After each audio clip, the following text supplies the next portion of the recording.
Hello, welcome to the RANsquawk US morning briefing for today, 8th of December. Equities in Europe today coming under pressure due to a combination of reasons. Overnight, the UK PRC retail sales came in lower than many were expecting.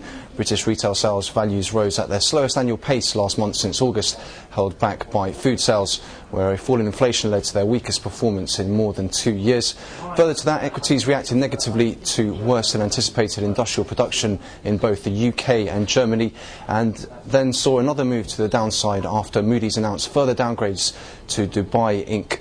corporates and cut all 6 Dubai government-related issuers.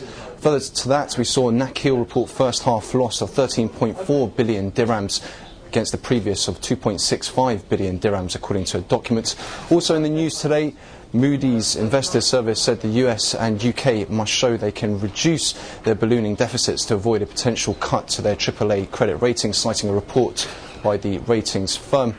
In terms of US equity-specific news today, have seen 3M on the wires sees 2010 EPS of between $4.85 and $5 against the expected $4.93, and sees 2010 sales of between $24.5 billion to $25.5 billion.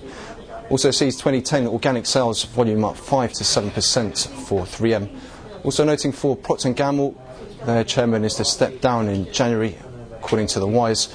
And for McDonald's, then, November global same-store sales are up 0.7%. The US same-store sales decreased 0.6%, which was worse than expected.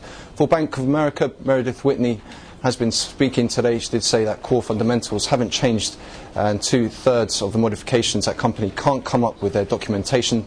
She thinks that has to give, likely next quarter.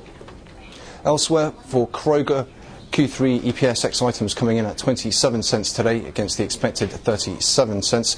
Q3 revenues as well coming in at 17.67, slightly lower than the 17.69 that analysts were looking for. The company sees full year 09 EPS of between $1.60 and $1.70 against the expected $1.94.